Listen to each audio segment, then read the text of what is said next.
Bueno, amigos, las 9:23, 8 y 23 minutos en la Comunidad Canaria. Don Juan Ramón Rayo, bienvenido, buenas noches. Buenas Don noches, Carlos Luis. Cuesta, buenas noches. Muy buenas. La Reserva Federal sube en 0,25 puntos los tipos de interés. Sí, ¿Eso es bueno o malo? A ver, es una decisión que estaba totalmente descontada, totalmente esperada. De hecho, si algo ha caracterizado a la Reserva Federal durante este año ha sido ir retrasando, buscando excusa tras excusa para retrasar la subida de tipos de interés. Recordemos que la anterior subida de tipos de interés fue hace justo un año, el 16 de diciembre de 2015, y que además sea la primera subida desde 2006. Por tanto, el año pasado la primera desde 2006. Hemos tardado otro año entero en subir los tipos de interés. Pero como digo, esto era algo que ya estaba descontado, estaba totalmente esperado. Quizá la única novedad es que hace unos meses la propia Reserva Federal estimaba o pronosticaba que a lo largo de 2017 subiría los tipos en 2 ocasiones, y ahora dice que los va a subir en 3. Por tanto, que de alguna manera se acelera este ritmo de subida de tipos. ¿Qué pasa? Que esto de momento es básicamente irrelevante. ¿Por qué?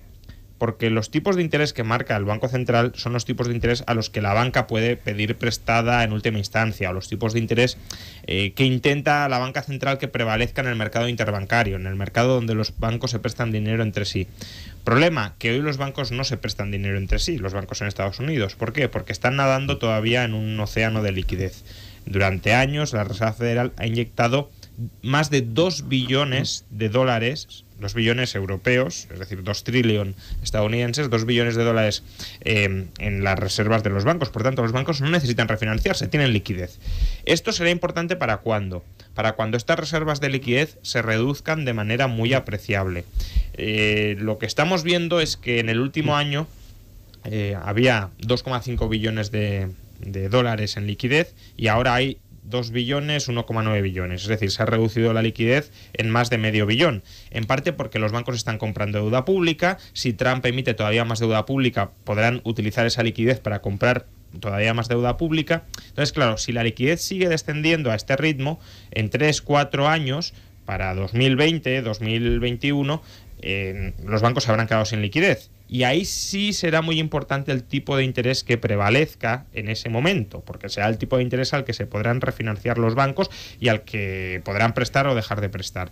Y por eso, la medida de hoy no tiene relevancia inmediata ninguna, pero sí influye sobre las expectativas de los tipos de interés que va a haber en ese medio plazo, donde ya empezarán a ser relevantes. Hoy no lo son, pero sí dibujan un panorama de subidas más aceleradas de las esperadas hasta el momento en los tipos de interés futuros. Claro, yo la parte además que tiene o que puede tener de contagio con Europa, que yo creo que es una de las repercusiones fuertes que puede tener esto, más que el impacto inmediato, como dice Juan Ramón, es precisamente que nosotros en estos momentos estamos con el mismo debate, con unos meses o un año o 2 años atrasado, pero lógicamente estamos ya con este debate, con un panorama electoral que ya lo ha sorteado Estados Unidos. Aquí es más peligroso, tenemos elecciones complicadas en Francia, tenemos elecciones complicadas en Alemania, etcétera, con mucha presión del populismo, pero no sería descartable que la misma tendencia que se ha iniciado en Estados Unidos fuese la que se empezase a marcar en Europa.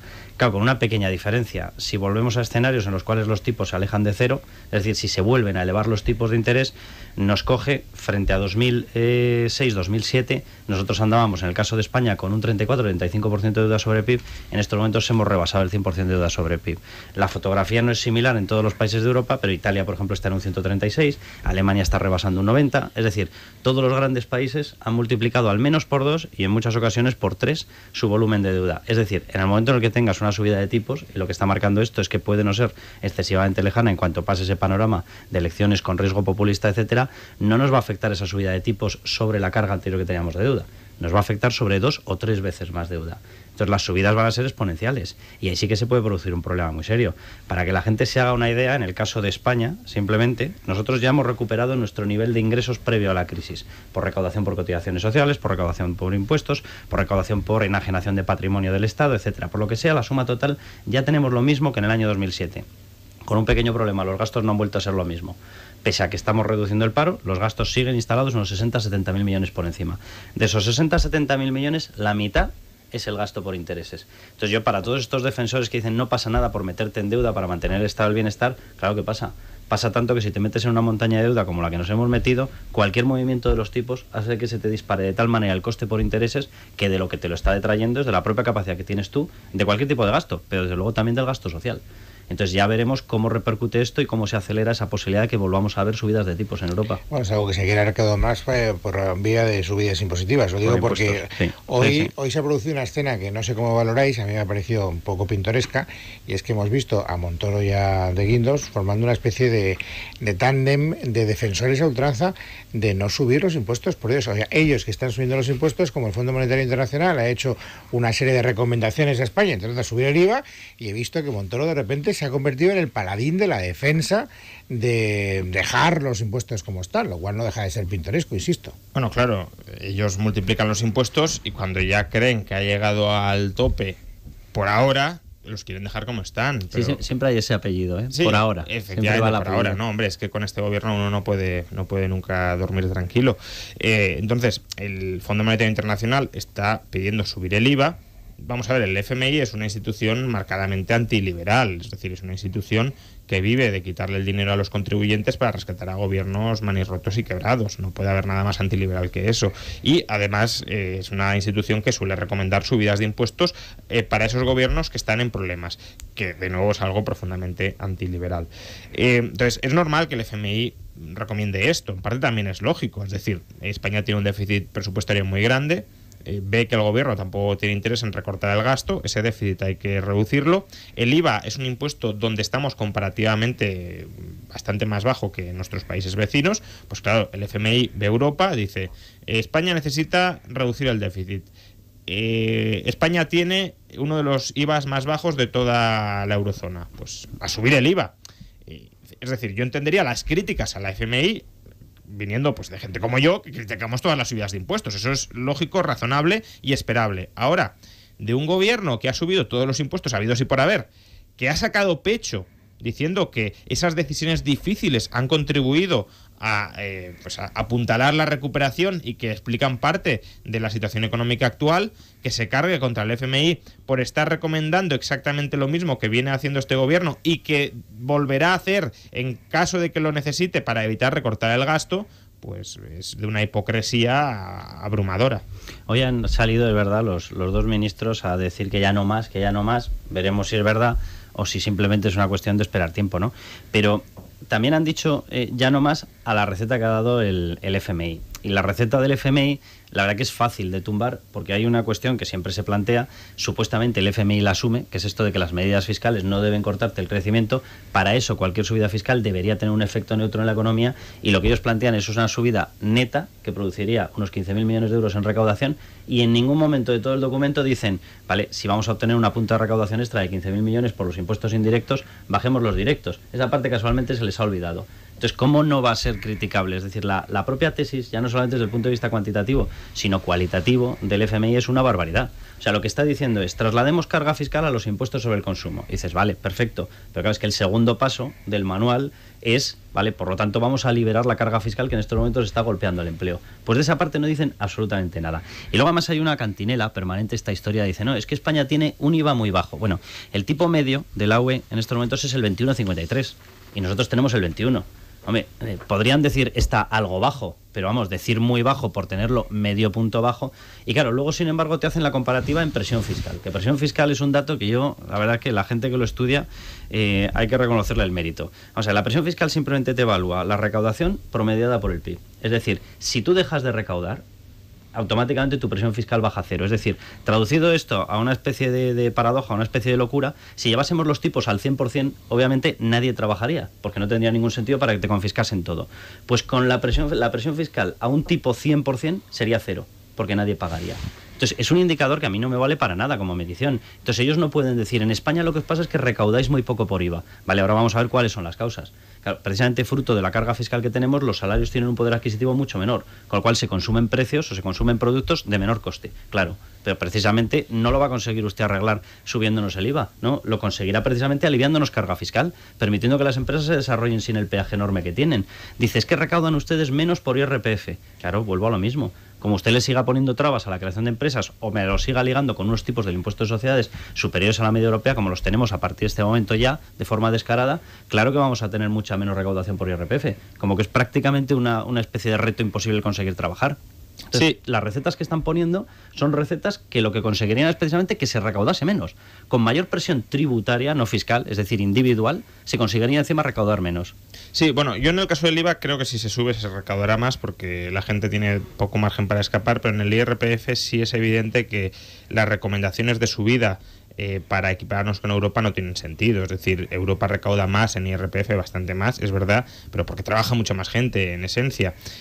Por tanto, no hay una diferencia muy sustancial con respecto a la fiscalidad efectiva sobre las rentas del trabajo. De hecho, si nos fijamos, y esto es un dato muy curioso, si medimos la llamada cuña fiscal, es decir, qué porcentaje del salario se va en impuestos y en cotizaciones sociales, es más alta en España que en Dinamarca. Y Dinamarca, por supuesto, por impuestos sobre rentas del trabajo recauda muchísimo más. ¿Y por qué es así? Pues porque es que en Dinamarca trabaja en torno al 80% de la población en edad de trabajar, en España el 60%. Son 20 puntos de diferencia que explican, por supuesto, que se generen muchas más rentas y que esas rentas sean gravadas. Y sean gravadas, además, que ese es otro detalle también importante a tener en cuenta, es decir, los países ricos suelen tributar a tipos marginales más altos que nosotros, porque nosotros somos un país de rentas bajas. Por tanto, incluso teniendo el mismo perfil de fiscalidad progresiva, como gran parte de nuestras rentas están ubicadas en el tramo bajo, pues recaudamos proporcionalmente menos sobre esas rentas. ¿Pero qué vamos a hacer? ¿Machacar mucho más a esas rentas para equipararnos en recaudación con países mucho más ricos y que tienen mucha más capacidad para pagar impuestos precisamente porque sus rentas son mayores? Pues bueno, si se quiere hacer eso, si se quiere ir por esa línea, que se machaque de impuestos a las clases medias y bajas. Yo, desde luego, no es mi perspectiva, porque si ya lo están pasando mal, subiéndoles más los impuestos todavía las pauperizarás más. ¿Y para qué las vas a pauperizar? ¿Para mantener a flote un Estado sobredimensionado que no sirve para lo que tiene que servir? Pues desde luego no parece el panorama. Bueno, hablando de Estado sobredimensionado, hay un debate interesante, bonito, desde luego, que me gustaría suscitar en esta tertulia, y es la propuesta de Carmena. Ha dicho que los días que haya mucha contaminación en Madrid, el Estado, por si acaso tiene pocos gastos, debería pagar el transporte público. O sea, que con decretar que ese día hay mucha contaminación, a partir de ese momento todos que fijará un baremo objetivo. No lo sé yo. Es que es una forma de analizar los gastos del Estado que es maravillosa. Es como si no existiese esa partida. O sea, solamente miran los ingresos, que eso les preocupa mucho para recaudar más, pero nunca jamás se han preocupado por ver la viabilidad real del gasto. O sea, todo viene últimamente sin ninguna memoria económica, sin ningún análisis de impacto, sin ningún... Diga, oiga, háganos un estudio. ¿Dónde va a poner la barrera de contaminación? ¿Cuántos días promedio les saldrían a ustedes teniendo en cuenta los históricos que tiene Madrid? ¿Qué coste tendría eso? ¿Quién lo va a pagar? ¿Cómo se va a financiar? O sea, todo es como una especie de cosa esotérica. Dice, no, venga, que lo pague. Además, es muy bonito, porque él no ha dicho ella que lo pague el ayuntamiento, ha dicho que lo pague el Estado. Oiga, usted pone la medida, usted, alcaldesa, pues genial, usted sabrá lo que hace con su bolsa de ingresos, pero no, lo traslada al Estado. Dice, oye, yo os voy a regalar unas cañas, pero paga este de aquí al lado. Entonces, eso es un tipo de política que a mí me deja cuadros. Aparte que a partir de ese momento... Yo no lo sé, pero claro, lógicamente tendrías que empezar por tener todo un plan de inversiones adicionales en red de transporte público, porque el día que tengas una nube de contaminación, etcétera, tienes que alojar todo el tráfico de entrada que tiene Madrid y de salida otra vez para devolverles a sus sitios de trabajo, a Las Rozas, a Majadahonda, a todas las ciudades. O sea, yo no sé si esta mujer ha hecho algún cálculo de lo que significa eso, del número de desplazamientos que implica.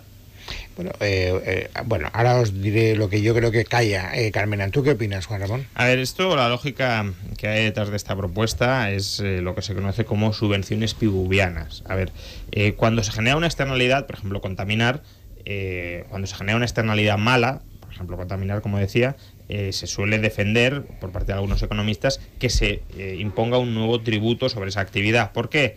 Porque se está generando un perjuicio que no está reflejado, por ejemplo, en el coste monetario de contaminar. Por tanto, si contaminar perjudica a mucha gente y eso no está reflejado en el coste, añadámosle un impuesto para que el coste social de contaminar se ajuste más a la realidad. Eso es lo que se llama impuesto pibuviano. La contrapartida, que si hay alguna actividad que genera beneficios sociales mayores de los que están propiamente en el precio o en los que en la prestación del servicio, se tiene que subvencionar o se tiene que apoyar, se tiene que empujar esa actividad a través de una subvención. Entonces lo que está proponiendo Carmena es eso, una subvención piguviana.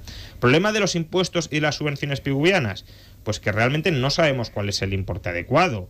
Uno puede decir, bueno, el transporte público tiene sentido que se fomente cuando hay mucha contaminación, porque los madrileños estarían dispuestos a pagar para que hubiese menos contaminación, y ese dinero que estarían dispuestos a pagar para que hubiese menos contaminación es la subvención que pagamos a los consumidores para que usen el transporte y contaminen menos. Vale, pero ¿cuánto estarían dispuestos a pagar los madrileños? Y además que, como decíamos hace un rato, quien debería pagar esto son los madrileños, no otros ciudadanos del resto de España, que ni les va ni les viene la contaminación de Madrid. Por tanto, la medida, desde un punto de vista muy general, pues puede tener algún sentido.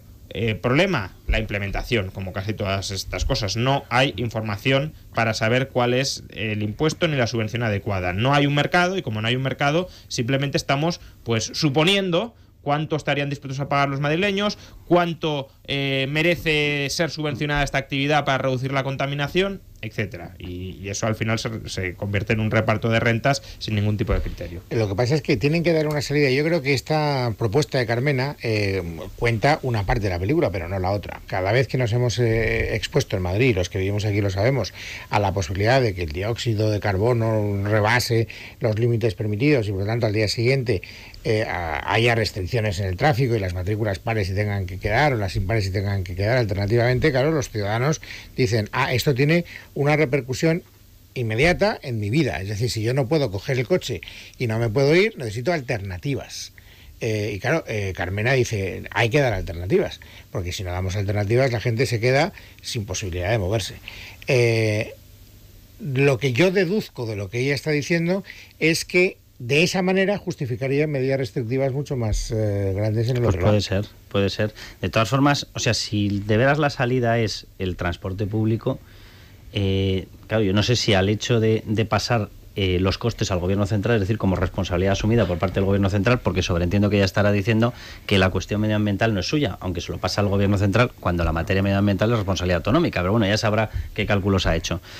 Sobreentiendo que está aludiendo posiblemente a que también le transfiere la responsabilidad de tener un parque de transporte lo suficientemente amplio como para coger a semejante punta de movilidad que le esté pasando la responsabilidad al Estado. No lo sé, porque es que yo no sé si somos conscientes de lo que implicaría esa movilidad. O sea, con el transporte público que tiene preparado cualquier gran ciudad, es imposible asumir un bloqueo absoluto, un bloqueo de 1/3, un bloqueo de 2/3 de la movilidad privada. Es imposible. Es decir, el bloqueo que habría de productividad, porque no llegaría prácticamente nadie a su puesto de trabajo, sería colosal, Yo tengo toda la sensación de que en estos momentos lo que les pasa, estoy de acuerdo contigo, Luis, o sea, tienen que intentar buscar una solución, pero lo que no se han parado es a buscar una solución de verdad. O sea, yo no estoy de acuerdo en esta historia de, venga, vamos a asumir que como la contaminación es mala, la única manera de solucionarlo es empezar a prohibir la movilidad privada de la gente. No, oiga, usted tendrá que hacer un plan de verdad. ¿Qué mecanismos alternativos hay para empezar a fabricarlos a partir de ahora? ¿Usted quiere tener una red de cercanías más potente? Genial. ¿Usted tiene que dejar de invertir en carreteras? Vale, maravilloso. Usted empiece a convocar expertos, empiece a hacer una labor legislativa de verdad, no una chapuza colosal basada en yo ahora quito por aquí, genero costes por allá y le cargo todo el premio al gobierno central. O sea, empiece usted a elaborar. A lo mejor hay que empezar a incentivar la movilidad en determinados utilitarios, en determinados vehículos de monoplazas. A lo mejor hay que empezar incluso a hacer acuerdos para dejar libre de impuesto sobre vehículos de tracción mecánica a cualquier automóvil que no consuma combustibles fósiles. O sea, habrá que hacer algo medianamente serio, pero no estas chapuzas a golpe de boinazo. Además, dos comentarios adicionales. Primero, el transporte público ya está subvencionado, es decir, lo que está promoviendo es que la subvención sea todavía mayor y no sabemos si realmente compensa. Es decir, los madrileños están dispuestos a pagar transporte público gratuito para todos los que lo usen el día en que hay contaminación, o prefieren sufrir en parte el perjuicio que genera la contaminación.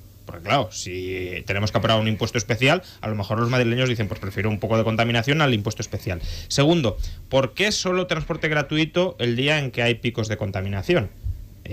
Yo mismo, si estoy, digamos, usando transporte público y evitando usar otro tipo de transporte, por tanto, incluso los días que no hay contaminación, mi actividad está contribuyendo a que no haya pico de contaminación. ¿Por qué yo solo tengo que salir beneficiado o los otros tienen que salir beneficiados el día en que hay un problema? Porque no te quiero contar yo, Carmena, que lo que estoy previendo es que o coges el transporte público, te quedas en casa, porque te voy a prohibir que circules. Sí, pero que ahí lo que comentaba Carlos es muy sensato. Es decir, se ha hecho una mínima planificación de cuál debe ser la dotación de infraestructuras de transporte público para lograr abastecer a todas estas personas que dejarían de viajar con su propio vehículo y que pasarían a utilizar transporte público. ¿Tiene sentido tener tanta capacidad ociosa simplemente para los días que haya picos de contaminación? Porque podemos estar hablando de una inversión gigantesca para solo utilizarla de vez en cuando. Aparte que el transporte público, sobreentiendo que llegaría con la red que tenemos, pues de las plazas o de las estaciones de cercanías que tenemos hasta las estaciones ya dentro de los núcleos urbanos, y a partir de ahí movilidad a través de autobús. Es decir, cualquier autónomo, cualquier comercial, cualquier empresario que tuviese que moverse a su sitio acabaría o teniéndose que pegar unas caminatas tremendas para ir desde esos sitios, desde esas paradas de autobús, de esas paradas de metro, etcétera, hasta su sitio. Es decir, ese servicio no se lo vas a suplir a nadie. ¿Les vas a pagar también el taxi? Porque el taxi, de nuevo, te contamina exactamente igual. Yo, sinceramente... O sea, yo tengo aquí una sensación, llevamos décadas planificando que toda la movilidad urbana sea todavía coche, por mucho que nos digan. Es decir, aquí no tenemos una red de cercanías como la que hay en Reino Unido. Es decir, todo se ha hecho basar en carreteras. Y de pronto, de golpe y porrazo, se nos dice a todos, esto que llevamos todos, dándoos como expectativa, todos os habéis comprado un coche, 2 coches, una moto, todos os habéis gastado el dinero en plazas de garaje, ahora decidimos que ya no. Y eso sí, el coste lo vais a asumir vosotros, en parte, porque nadie te va a suplir la movilidad plena, y el gobierno central. Dice, y usted, que es el que está tomando esta decisión, rompiendo toda la inercia legislativa de décadas, usted nada. A usted le sale gratis. Usted es el gran ecologista maravilloso que queda bien con todo el mundo y no paga nada. Pues maravilloso el tema. Yo de todas formas soy más partidario, aunque suene raro, de imponer costes, aunque sean fiscales, sobre los vehículos que más contaminen. Sí, ten cuidado porque esto queda grabado. Bueno, lo he dicho siempre. Es decir, que la contaminación, en la medida en que repercuta negativamente sobre las personas, sí creo que es un coste que debe quedar reflejado en quien contamina. Entonces, soy más partidario de fijar costes más que de subvencionar actividades, porque la subvención de actividades siempre es algo muy delicado, porque además, ¿por qué hay que subvencionar, por ejemplo, el transporte público? ¿Por qué no le damos una subvención a quien va andando? Es decir, ¿por qué solo subvencionar una vía de moverse? Hay gente, ¿y quien va en bicicleta qué? ¿Por qué no le subvencionamos también la bicicleta? Más sencillo es, ¿usted tiene coche? Pues ¿cuánto cuesta moverse en coche? Si contamina mucho el coche, le va a costar más porque está contaminando. ¿Que no quiere pagar ese sobrecoste porque está contaminando? Pues usted mire cómo se quiere mover por Madrid, si por transporte público, bicicleta, andando, etcétera. Pero no subvencione una vía específica con todas las corruptelas que se pueden movilizar ahí. Señores, gracias un día más por acompañarme. Os voy a dar un consejito para agradeceroslo también en especies, televisivo, eso sí, porque ya sabéis que Movistar tiene todo tipo de ofertas. Pues sí, y además no solo para hoy, como solemos hacer normalmente cada día, que contamos lo que vamos a poder disfrutar de ello en la televisión por la noche, sino que hoy hablamos de los estrenos para todos los gustos, lo que vamos a poder disfrutar en los próximos días. Por ejemplo, del Libro de la Selva, de esa nueva adaptación a imagen real del clásico de Disney con tecnología de última generación. También podremos ver la película de Hungry Birds, la comedia en la que te partes de risa, basada en el famoso videojuego de Robio. También películas de héroes y antihéroes como Capitán América, Civil War, Deadpool, y en enero en Movistar estrenos Kung Fu Panda 3, una de las cintas más aclamadas de DreamWorks Animation. Así que de todo esto vais a poder disfrutar en Movistar Plus.